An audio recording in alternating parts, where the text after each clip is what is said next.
Number one, they invest heavy in infrastructure. The Chinese have invested so much on infrastructure that they have shattered all the records of engineering, be it the high rises, the mega structures, the high speed railway, or the Chinese space administration, or the other countless number of things that the Chinese have done, which makes them one of the leading countries in infrastructure. None even comes close to them.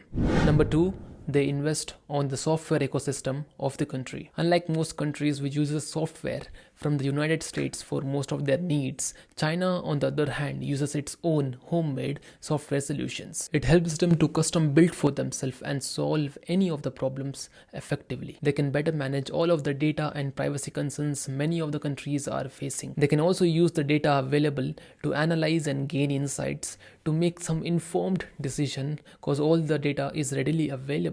In doing so, they have built a software ecosystem which complements each other and further enhances the national interest. Number three, they focus on new emerging technologies. The Chinese have been prominent in the new age of AI and have been rather heavily investing in the new technologies, which gives them a competitive edge in technologies like AI, semiconductor, and the space race. They have continued to pour in the money needed to focus purely on the above mentioned and have been really successful on all fronts. They have also been competing with the US and have been making technological strides. Number four, they invest in companies which are aligned with the national interest. The Chinese government has carried out a series of investment in companies which are willing to work with national interest in mind while making profits. This creates a space where more companies are willing to work with the government and make it a win-win situation for both the nation and the individual companies themselves. Number five, instill a sense of wanting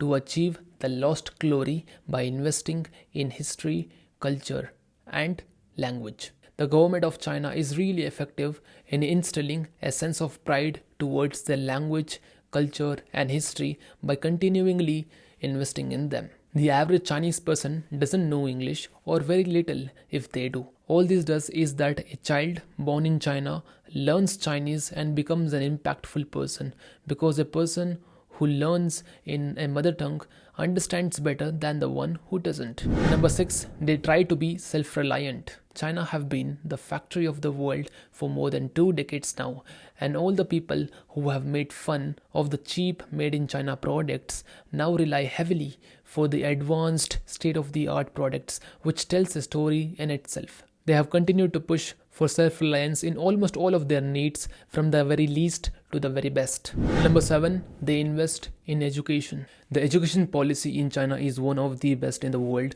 where students achieve top-notch results not only in academics but also in critical thinking skills.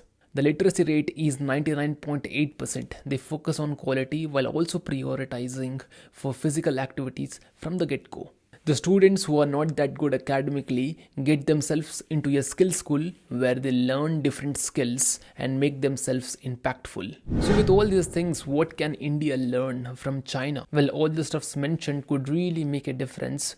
Only if we were not so against each other, we could have done a lot better what we have done until now. By investing in infrastructure, by building a bunch of software ecosystem, by funding new emerging tech like AI and semiconductor, by favoring companies which work with the national interest, by promoting great history, culture and language of ours, by striving to be self-reliant, and by modernizing our education system to meet the standards, we could have done a lot more. I am Arjun and I'll meet you in the next one.